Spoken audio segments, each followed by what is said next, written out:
Good evening, everybody. Thank you so much for coming to be here with us for this event.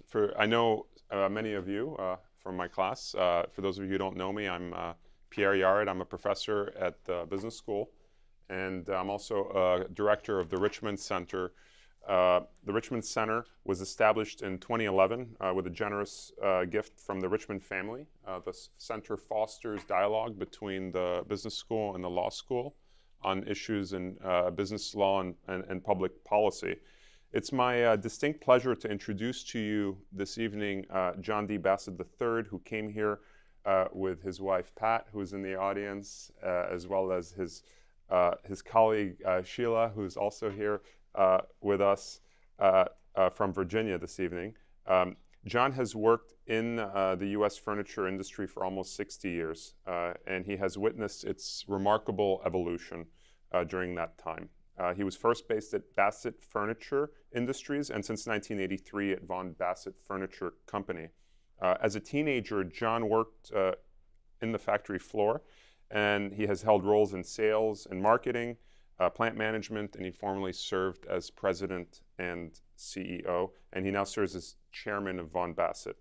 John has won numerous awards for his leadership. I'm not going to list all of them, there are many, but just to give you a sense, he received the American Furniture Manufacturers Association Distinguished Service Award, Furniture Today Magazine Manufacturer of the Year Award, In Furniture Magazine's Man of the Year Award, and he was recently inducted into the American Furniture Hall of Fame. Now, just to give you a little bit of background, John's family has been in furniture for a very long time. His family history is really a history of furniture manufacturing in America. John's grandfather was born in 1866 after the Civil War, and he built the first Bassett factory in Bassett, Virginia in 1902. Just to give you an idea and a historical context, in 1902, Teddy Roosevelt had become the first president to ride in a motor car, and Willis Carrier had invented the first air conditioner. John joined the family business after serving in the military in Germany after World War II. And in his long and distinguished career since, he witnessed the expansion as well as the eventual decline of furniture manufacturing in America as competition from China decimated almost all of John's competitors and destroyed what had once been a vibrant center of business activity in the Southeast United States. The reason I invited John to be here with us this evening is that in the face of these headwinds from globalization, John's company survived, and it survived because of his leadership, and American jobs were saved in the process. The story of how John did this by making strategic business decisions, by changing internal company processes and vision, and by eventually doing the unthinkable, filing anti-dumping charges with the U.S. International Trade Commission. That story is told in the book Factory Man by Beth Macy, which is a New York Times bestseller and soon to be made into an HBO miniseries by Tom Hanks. And Beth Macy is also here with us this evening in the audience. She herself is the daughter of a displaced factory worker and is a Virginia-based journalist who has authored 2 other New York Times bestsellers. For her extraordinary reporting in Factory Man, she was awarded the prestigious J. Anthony Lucas Work in Progress Award given by Columbia's Journalism School and the Nieman Foundation at Harvard. The book Factory Man, which I have here, is an incredible and delightful read, which I highly recommend to all of you. It recounts how John defied conventional wisdom and defied the advice of almost all of his colleagues while fighting to save his company and save hundreds of jobs. In the end, John prevailed, and his company today is the largest wood bedroom manufacturer in the U.S. John's own authored book, Making It in America, recounts many of the lessons in leadership that he applied in this journey. John's story is a remarkable and important one today as we contemplate the future of globalization, the ongoing trade dispute between the U.S. and China, and how to promote a level playing field in international trade more broadly. John's story is also about leadership, For the students in the audience, many of you will one day go out and run your own companies and manage your own employees, and you will face tough decisions as John did, and you will have choices to make. My hope is that when you face these decisions and when the time comes, you will remember the lessons that you hear tonight. Without further ado, it is my honor and pleasure to present to you John Bassett.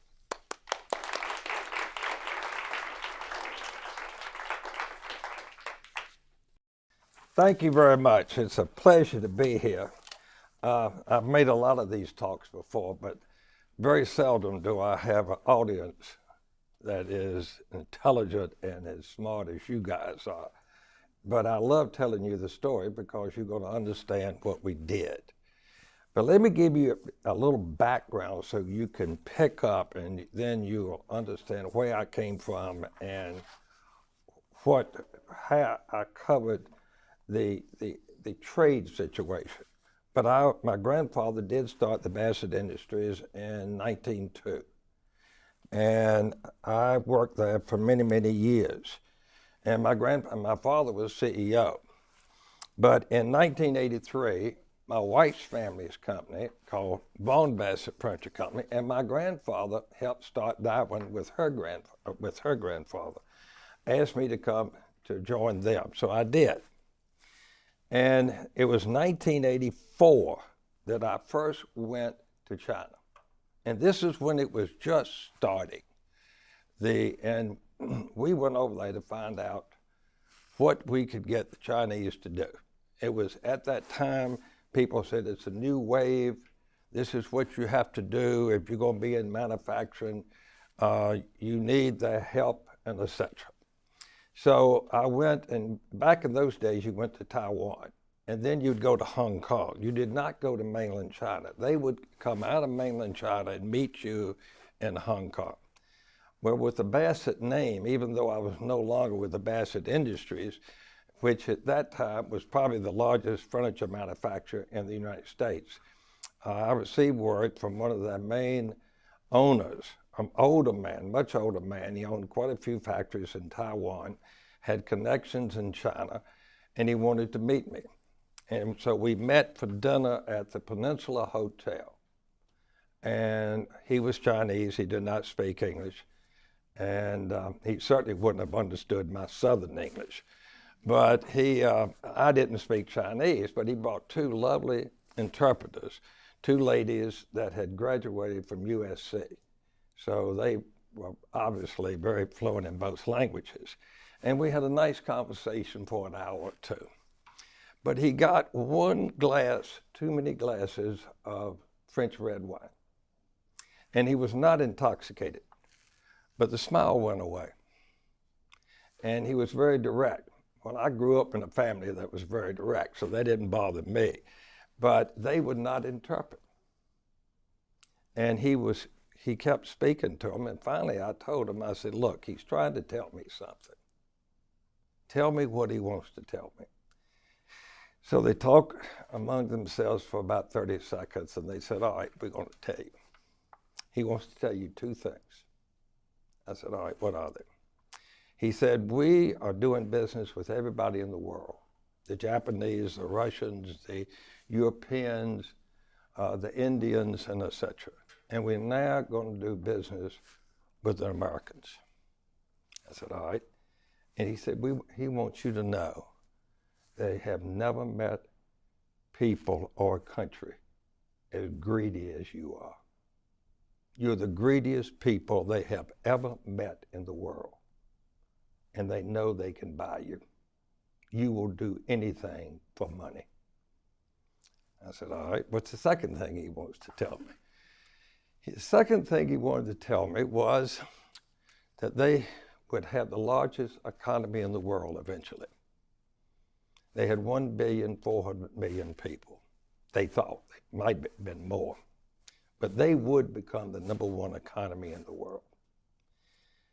And he wanted me to know that when they got on top, they had no idea to be so stupid to do for us what we are now so stupid to do for them. Well, that was 1984. That's 35 years ago. I promptly forgot it all because I was there to buy product, I was there to make money, and I guess you could say I was one of the greedy ones. But over the 35 years since then, that has come back to me many times, not only in our industry, but a lot of what I read in the Financial Times or the Wall Street Journal, a lot of business magazines, economists, and others. And I said, you know, maybe he was right, but we ignored it. Then in the 90s, the 80s and the 90s, actually imports from China and competition with China went very well. Did we close some factories? The answer is yes. Did we compete with them? The answer was also yes. They were not in the WTO. They had a position called most favored nation status. They were not, and we treated them differently, but they were really on probation. That's what they were. But they made a very good product. And basically what they told us was that let us make your products. You design them, bring them over here. Teachers had to do it. And we did teach them. They didn't figure all this out by themselves. And then we would tell them where to ship it. And then we would sell it, and we would ship containers to our customers here in the United States. So that went along until 2001. 2001, our Commerce Department and President Clinton at the end of his era really pushed to get China in the WTO. That's what they wanted. So our association supported it, and they were admitted in 2001. It didn't take months. It literally took weeks. Everything changed. Prices absolutely plummeted overnight. And then the Chinese knew where we were shipping all of our furniture. And they went to those companies in the United States and said, you don't have to buy from Americans. We make it anyway. Buy from us. And they were very obvious they wanted to get rid of all of us. Now I'm talking about wood furniture now. That's bedroom, dining room, occasional. Not upholstery. The women saved the upholstery industry because women can't pick out the same fabric to go on the same sofa or chair or whatever. And that drove the Asians crazy. So they had to make them one at a time. Well, they didn't want to do that. They wanted to make what they made large volumes. So that saved the upholstery industry for about 15 to 20 years. Today, 50% of all upholstery does come from Asia. 90-some% of all wood furniture and wood in the United States now comes from Asia. Or it's imported. It might be Mexico. Most of it's from Asia. So it's over 90%. Metal furniture is over 95%. So you can see how dramatically it changed. So everything was changing for us. Our business with all of our factories were just plummeting. So we didn't know about the rules of the WTO. The Commerce Department, in fact, I had a Commerce Secretary apologized to me years later. He said, we never told you what the rules were. And there was a word for it in the industry at the time called cowboy capitalism. You could do anything you wanted to. There were no rules. You could do anything. So we hired a law firm, and we said, is it anything we knew they were dumping? Let me give you one example. There was a particular group of companies very close to the North Korean border. So you're way up above in the northern part of China. And there was products coming from there that we had never seen before, and prices we'd never seen. So I flew over there and went to where these factories were being built. And they were huge factories. I mean, they were somewhere between 600 to 1 million square feet each. And where we went, they were building 6 of them. And the Chinese government was building them all. They were equipping them all and turning them over to that people. They got them free of charge. And they had huge warehouses. So when I went there, I talked to the gentleman, and he said, how many factories do you have? And I said, 3. And he said, if you want to buy my furniture, or you want me to make furniture for you, you must close every factory you have and get rid of every person you have. And you must turn yourself totally over to me. Now, I'm 100 miles from North Korea. Now, am I going to close everything we had that we've been working on for 90 years? So I started talking to him. I said, I'm looking at this product. I'm looking at the prices. I said, how did you get these prices? Because we later bought the products. And he said, exactly the words he said, this is the tuition we pay to get rid of all of you. So we will own your business. Now, he had no idea about what the rules of the WTO was. But if that's not dumping, nothing is. So when we looked at these products, we brought them back, we took them apart. It did not cover any labor. It did not cover any overhead. It did not cover any profit. And it did not even cover the material cost. It was below material cost. Nothing else. Now, there's a rule at the WTO that controls dumping. And dumping is when you are selling a product in another country cheaper than you sell it in your product, in your country. And dumping is also when you are selling it under your cost. That's dumping. Well, nobody knew it. The Commerce Department never told any of us. So we had to pay a lot to lawyers to tell us the WTO rules that our government never told us. So that was going on. Then, so we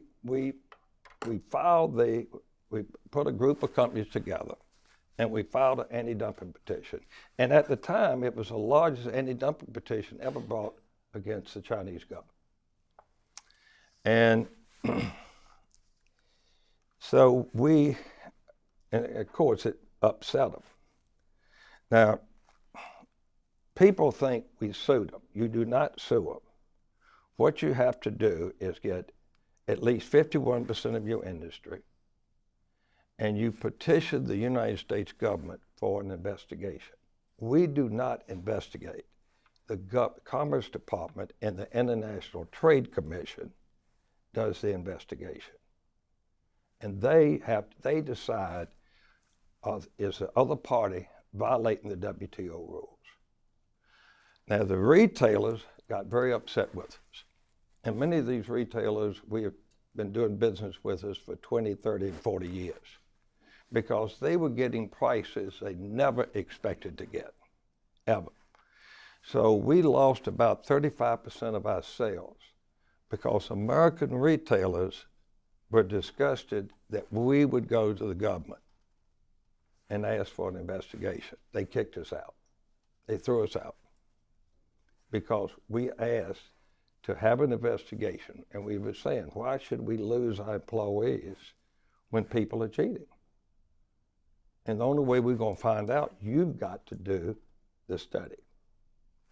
So it was a very unpleasant time.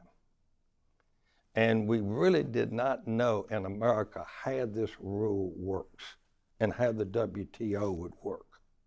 Today, you have a lot of anti-dumping petitions, a lot.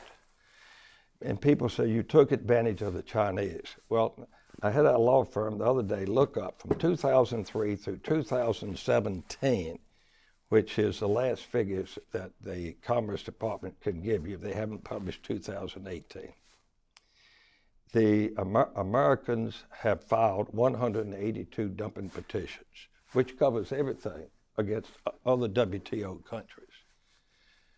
Surprisingly, the same number China has filed 182 petitions against the rest of us.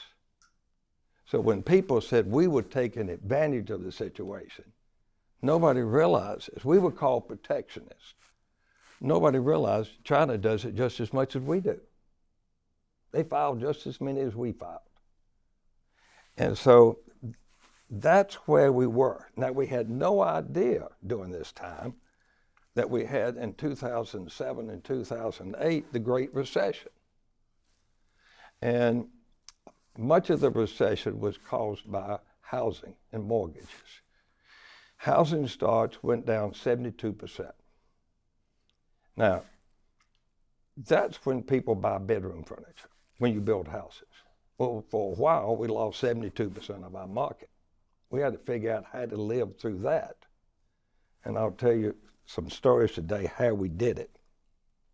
But the wood case good business was disappearing, and it was disappearing fast. And it really, as soon as they joined the WTO, that's when the world changed overnight.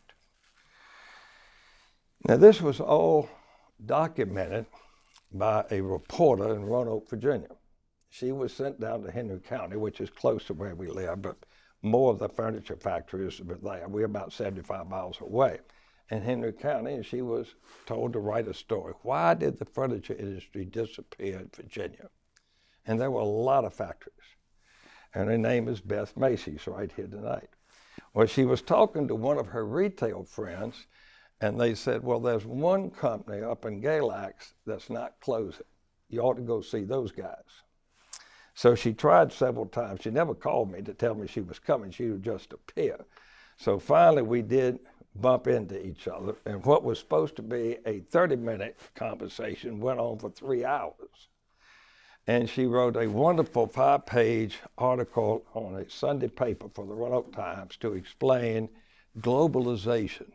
And if you want to go back to that era where it all started back in 2001 and et cetera, it will give you a history of what you are now studying in 2019. But she wrote the book Factory Man. And she really explained what happened. And then when we were asked to make speeches like we're doing tonight, people would stand up and say, you wrote the book. I can promise you, I did not write that book. She wrote the book, okay? And this is what I would do to prove my point. This is Factory Man. I call it a cross between Gone with the Wind and Peyton Place, okay? It's got sex in it. It's got things about my family that my mother never told me, okay? But she found out and she wrote it. But I read the page 1, first 2 paragraphs, and this will prove to you I did not write this book. I'm going to read you 2 paragraphs. Once in a reporter's career, if one is very lucky, a person like John D. Bassett III comes along. JB3 is inspirational. He's brash. He's a sawdust-covered good old boy from rural Virginia, a larger-than-life rule breaker who for more than a decade has stood almost single-handedly against the outflow of furniture jobs from America. He's an asshole. More than one of his competitors balked when they heard I was writing a book about globalization with JB3 as the main character.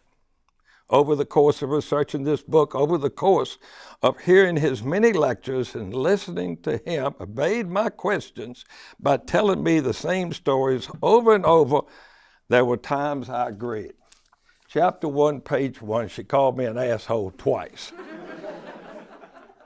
Now, I'm here today to tell you, I'm not here to tell you that I'm not an asshole. I'm here to tell you I didn't write this damn book. That's all I'm trying to tell you, okay? But I would love to tell you what we did, how we did it, and why we're still here. Thank you.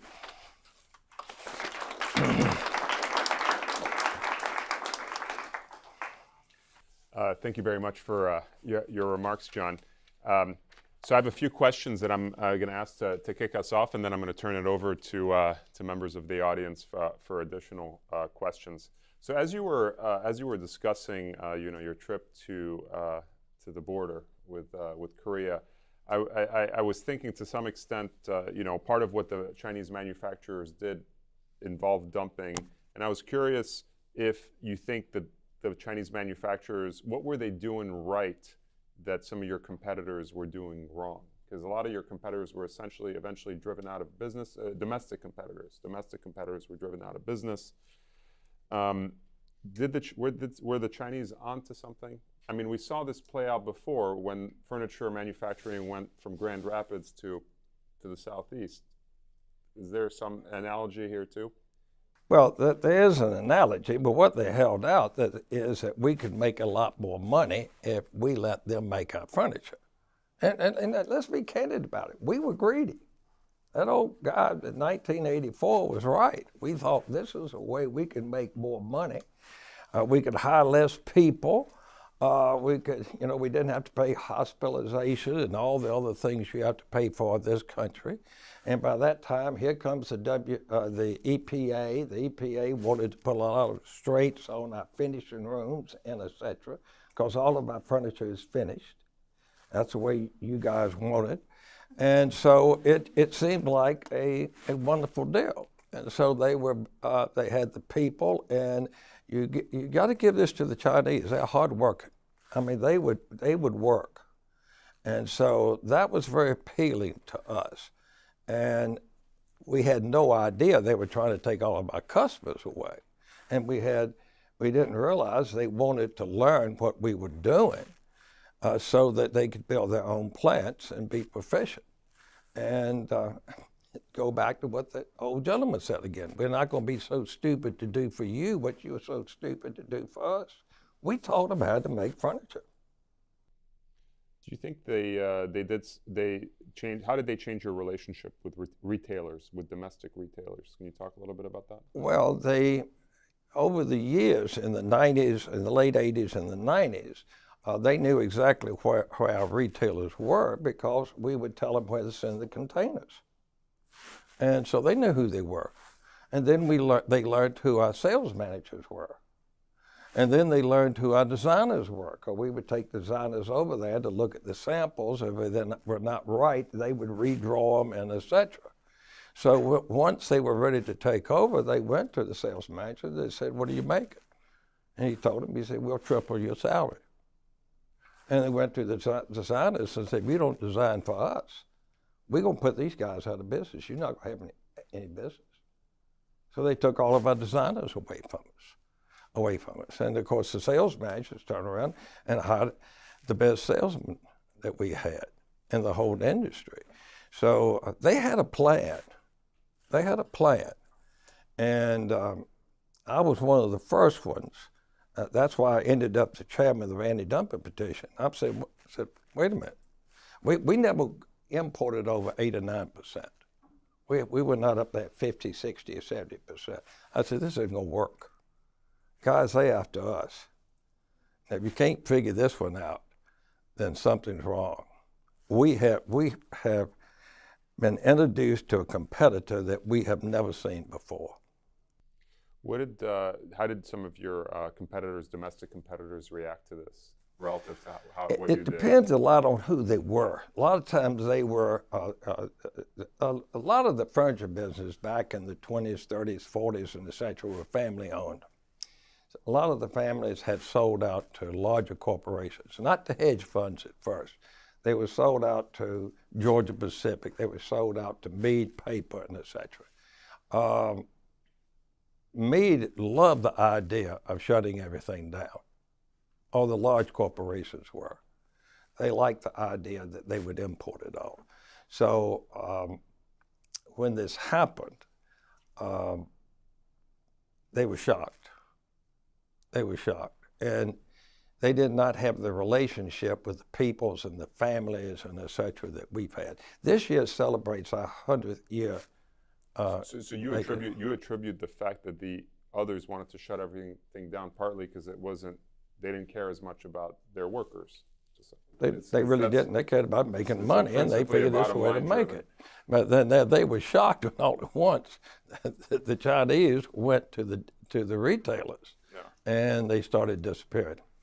So you think from a pure business perspective and just making profit that they still made the right move, or is there some sense in which like the meat corporation was a little short-sighted in doing this kind of stuff?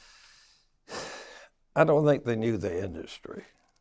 I mean, the furniture industry was not near as big as the paper industry for me. They were much more interested in that.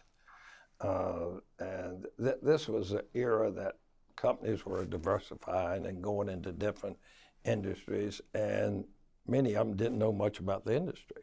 And then something this dramatic happened, and what really turned them is 2007, 2008, 2009, when we were in the financial crisis, and people stopped building homes. And we really lost the backbone of our industry because mortgages led to a lot of the problems during the financial crisis. So the banks didn't want to lend any more money for houses. They first of all, they'd lend to people that couldn't pay it back. And the Federal Reserve got very upset about that. And so the industry really cratered during that time. So, in the book, in Factory Man, in addition to the anti-dumping petition, which I want to follow up with you on, there's a discussion of some of the internal things you did within the company, both strategic business decisions as well as ways in which you treated the workers differently and things you changed vis-a-vis your employees to survive. Can you talk a little bit about some of the various innovations you made along the way? What really made us different than most companies was the way that we organized our people. And we ended up what I call the 5 great rules. And we didn't read this in some magazine or book or go to business school and get it, etc. This all came from on-the-job training. And here are the 5 rules. Number 1 is attitude. When we went to our people and said, all right, we're going to stay. We're going to stay. They just looked at us. And they very nice, very respectful. They said, we're just sticking around to get our pink slip and get our severance pay.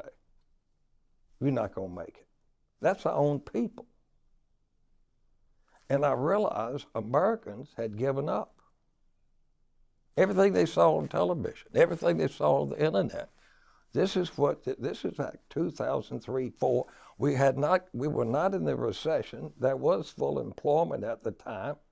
And this was the thing to do. This was the end thing to do, is shut these factories down. But it was also true in textiles. It was also true in footwear.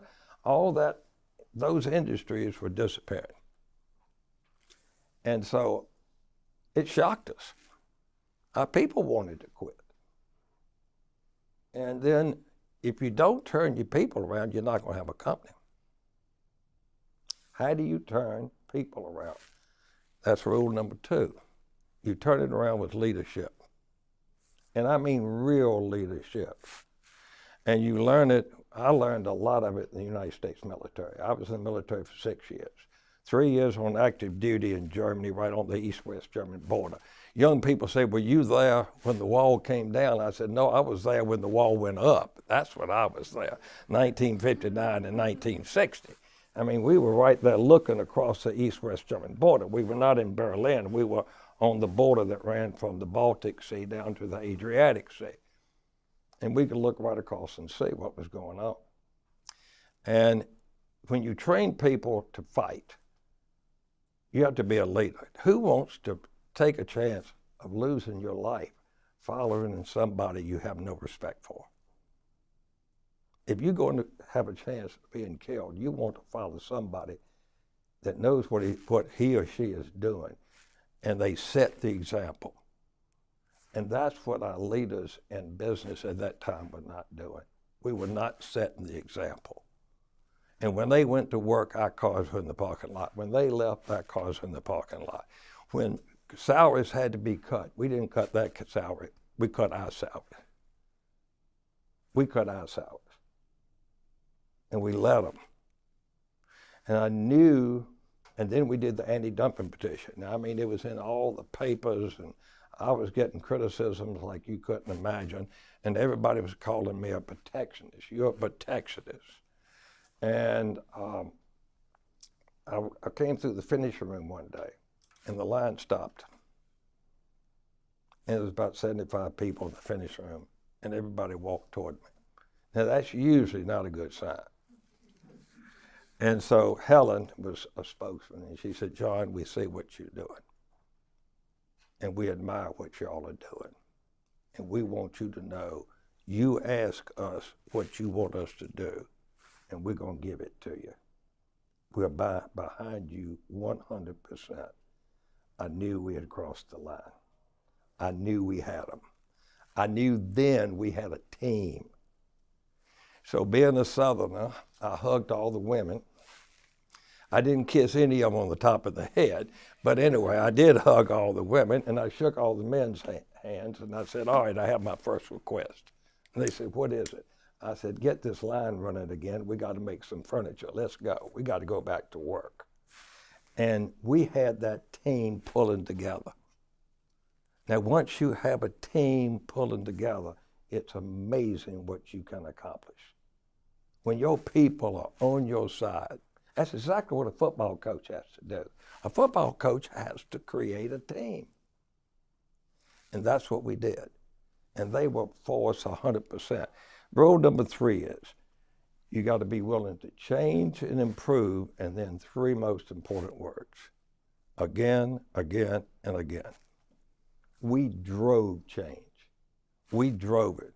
There was no piece of equipment in the whole United States or the world that could help us we didn't buy. We gave them the finest equipment in the world. We didn't have a stock buyback. We took our money and we put it into our factory. And we invested in America. What's number 4? Number 4 is don't panic. They love to tell you, they being your competitors, they love to tell you what you can't do. They want to scare you. They want you to quit. They want you to give up. Don't panic, just stop and think. What can you do that they can't do? And I'll give you this in a few minutes. We just didn't turn tail and run. And the last thing is teamwork and communications. You've got to get the whole team working on this, and the way you get the team working through it is not only leadership, it's communication. Americans love to be told what's going on. And we would tell our people constantly, we would have meetings, and I'd always tell them 3 things when I gave them a speech. I said, I'm going to give you the good news, I'm going to give you the bad news, and I'm never going to lie to you. You might not like what I'm going to tell you, but it's the truth. And we've got a course of action to correct this. Now let's get behind it and make it happen. So in terms of sort of business practices that that you adopted to improve the processes, can you talk a little bit about that? Yeah, I will. This is, first of all, let me tell you what else we did. I knew no banker would ever understand what we were about to do. And especially during the financial crisis. We got totally out of debt. We have a very strong balance sheet. We don't owe a dime. We discount every bill in our company. Every one. We buy the finest equipment in the world and we pay for it with a check. So we didn't have to sit down and explain to a bank how we were going to do what we did, because they would never understand it. And I knew they would never understand it, so let's get them out of the equation. All right, let me give you just one example of how Americans should think. Now, this doesn't work every time, but let me give you this. What are they going to have? They're going to have lower prices. They're going to have lower prices. Number 2 is they're going to ship it in containers. You got to buy a whole container of whatever the product is. Number 3 is they want to be paid once they put it on the water. Well, you got to float across the Pacific Ocean. It takes a while to float across the Pacific Ocean. I used to kid people by saying there's one thing the Chinese will never do. They are not going to suck all the water out of the Pacific Ocean. I will guarantee you that. Take that to the bank, okay? They got to float across that ocean, and when they are floating across it, we are delivering our product. We're going to beat them to it. So we started a program called VBX and VBX Prime, and it stands for Vaughan-Bassett Express and Vaughan-Bassett Express Prime. Why Prime? Because Amazon has Prime, so everybody wanted Prime. All right, so now, it takes time for people to ship something. We have developed a program that if you send us an order for your product by 11 o'clock in the morning, it's shipped in 5 hours. 5 hours. You don't have to wait 3 or 4 months till it comes from some other country. 5 hours is on a truck. Now, when the dealer comes in, we said, okay, you have to have a floor sample. You have to put a product out there for the customer to see. Yes. We said, we will give you 5 months to pay for the floor sample.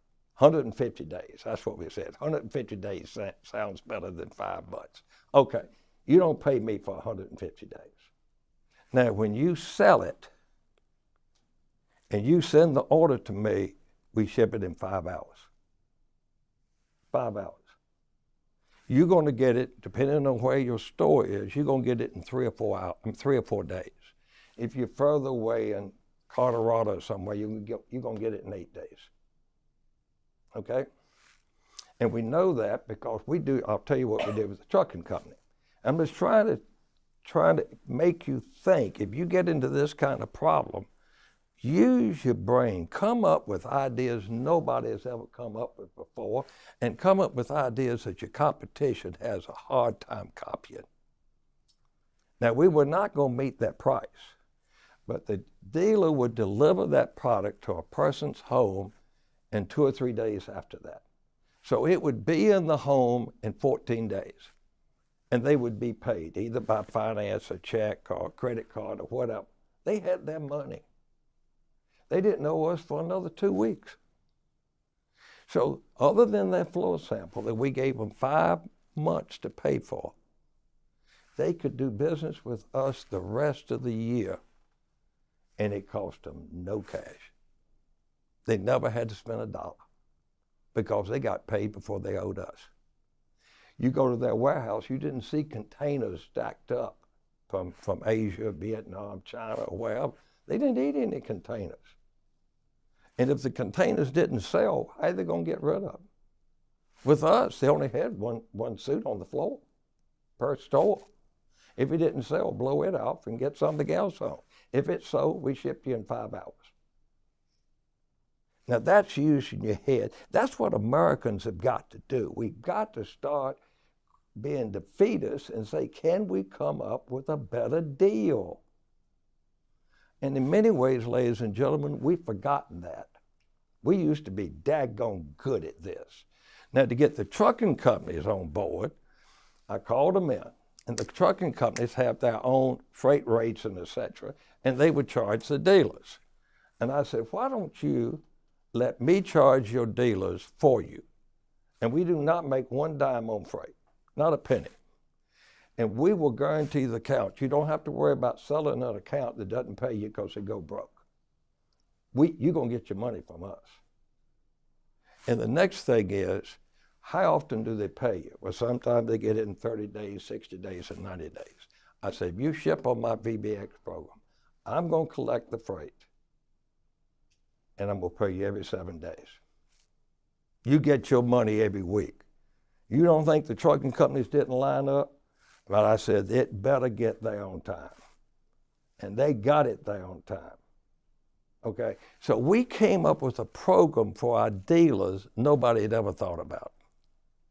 And that's exactly what Americans have to do to compete. That's what I'm saying. So I have one final question before we part ways. Over the course of your career, how do you think your attitude as a business leader has changed? How have you changed relative to when you were younger and thinking about your role as running a company? How's that evolved? When I What was could you tell your younger self? okay, now? when I was growing up, it's how fast we could build factories.